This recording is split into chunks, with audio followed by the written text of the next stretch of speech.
بسم الله الرحمن الرحيم الحمد لله وكفى والصلاة والسلام على الحبيب المصطفى صلى الله عليه وعلى آله وسلم تسليما كثيرا. صلي وسلم على محمد. صلي وسلم على محمد. Tu es fatigué, je le sais. Yak. صلي وسلم على محمد. Ne crains rien. Ton cœur ça va s'apaiser. Subhanallah. Alhamdulillah. La ilaha illallah. Allahu akbar. La hawla wa la quwwata illa billah. Allahumma salli wa sallim ala Muhammad. Simple. Simple. Et Wallah, ça va te guérir. Suis le conseil. Wallah, il n'y a pas mieux. Et il n'y a pas mieux. رب اشرح لي صدري ويسر لي أمري واحلل عقدة من لساني يفقهوا قولي إخواني أخواتي. السلام عليكم ورحمة الله وبركاته. Que je vous aime, mes frères et sœurs. En Allah en plus. أين المتحابون في جلالي اليوم ظلهم يوم لا ظل إلا ظلي. Dit Allah subhanahu wa ta'ala. Le jour du jugement dernier, il va se poser cette question. Il va poser cette question. Où sont ceux qui s'aiment en ma majesté? Imaginez cette beauté de cette invitation d'Allah subhanahu wa ta'ala. Où sont ceux qui s'aiment en ma majesté? Je vais les ombrager ce jour où il n'y a pas d'ombre autre que la mienne. Et beaucoup de hadiths, et beaucoup de versets, et beaucoup de belles choses dans notre histoire d'amour en Allah subhanahu wa ta'ala. Donc essayons s'il vous plaît d'avoir cet amour en Allah subhanahu wa ta'ala. J'ai dit Assalamu alaikum wa rahmatullahi wa barakatuh. Quel bel engagement, quelle belle invocation, quel bel dua. Assalamu alaikum, que la paix d'Allah. Vous les non-musulmans aussi, Assalamu alaikum. Regardez les musulmans, qu'est-ce que c'est? Assalamu alaikum. Quel très beau engagement de paix. Bonjour, bonsoir, bon appétit, bon caviar. Je suis riche. Bon sardine, je suis aussi pauvre.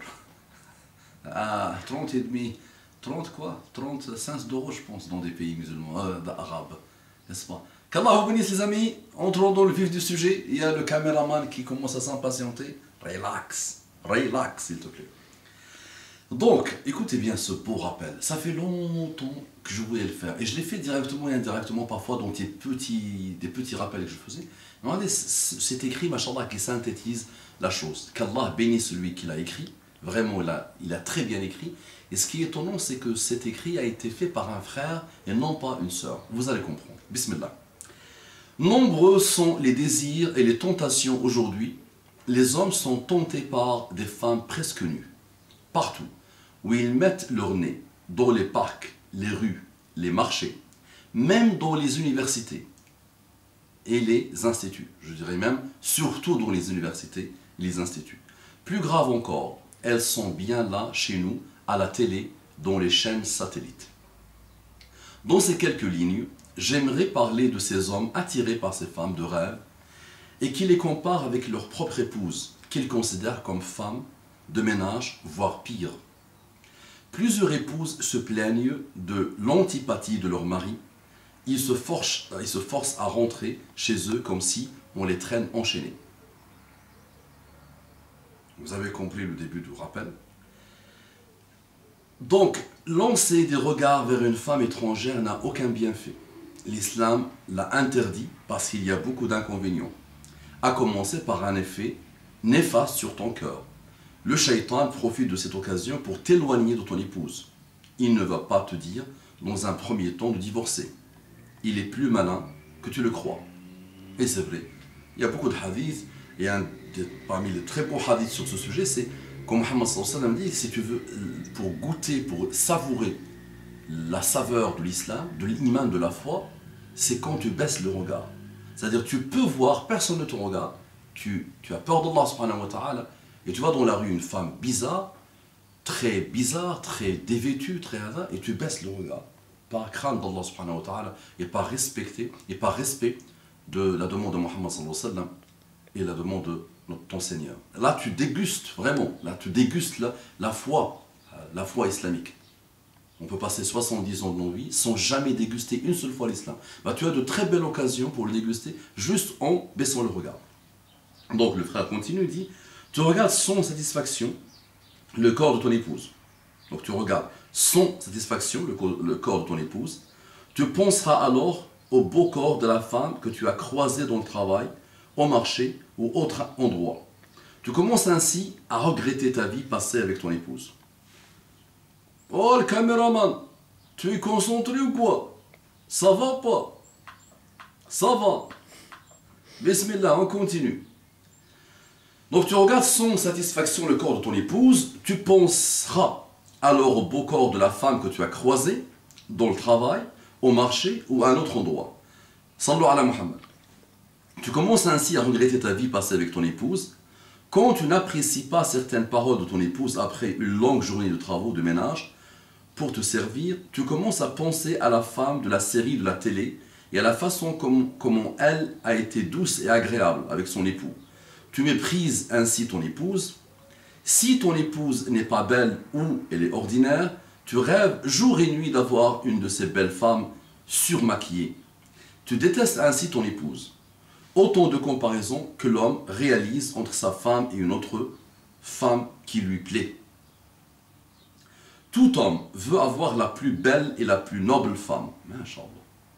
Mais l'excellence revient à Dieu subhanahu wa ta'ala. Accepte ce que Dieu subhanahu wa ta'ala t'a donné. Ne blesse pas ton épouse en la comparant avec d'autres. Certains disent à leur femme, regarde telle femme, comment elle est belle. J'aimerais bien la voir chez moi. Ne penses-tu pas que ta femme ne désire pas elle aussi d'un bel homme parfait? Mais elle t'a choisi, elle t'a accepté comme époux, avec tes qualités et tes défauts. Elle ne t'a jamais comparé à un autre pour ne pas te blesser. Pourquoi tu la blesses alors? Imagine que tu es avec ta femme devant la télé, dans un parc ou marché. Et elle dit qu'il est beau cet homme. Qu'il est beau cet homme. Moi je l'égorge. Casse pas la tête. Elle dit qu'il est beau cet homme, mais il sera morte à côté de lui. Ça marche. Quelle sera ta réaction? Certainement, tu ne vas pas apprécier. Ne perds pas le temps à penser à une autre femme que ton épouse. Pense plutôt à la manière avec laquelle tu pourras améliorer ses qualités. Vous êtes toujours là les amis? Sallu ala Muhammad. Il me reste combien? 1 minute, 2 minutes, 3 minutes. Donc les pompiers n'éteignent pas le feu par le feu, mais par l'eau. Bien dit, mashallah. Les pompiers n'éteignent pas le feu par le feu, mais par l'eau. La violence ne change rien.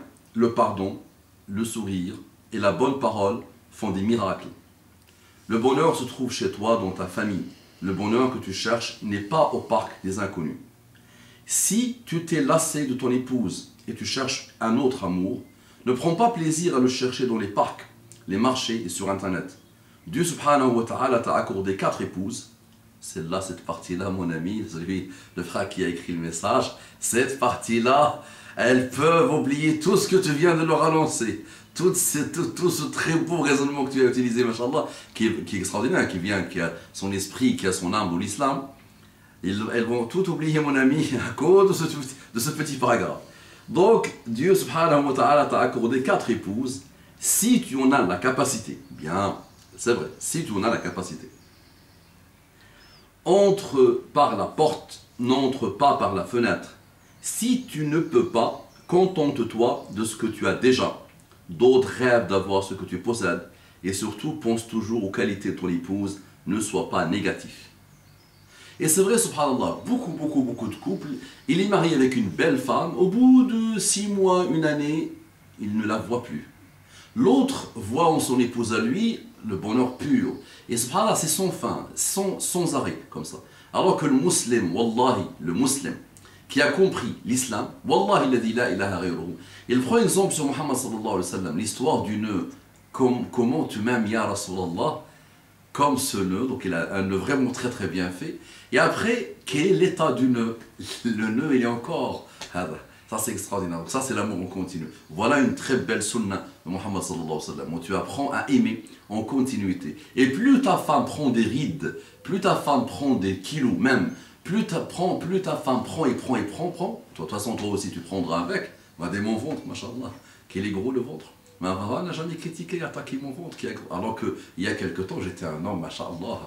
Subhanallah. Donc les amis, barakallahu fikum, qu'Allah vous bénisse. Contente-toi de ce qu'Allah subhanahu wa ta'ala t'a accordé. Aime ton épouse, c'est l'une des plus belles sunnas. Ça t'attire l'amour d'Allah subhanahu wa ta'ala. Toutes les belles qualités, tous les excellents comportements que l'islam nous invite à avoir à l'extérieur. Et c'est d'abord de les avoir et de les mettre en pratique à l'intérieur. Propagez. Assalamu alaikum wa rahmatullahi wa barakatuhu. Qu'Allah vous bénisse.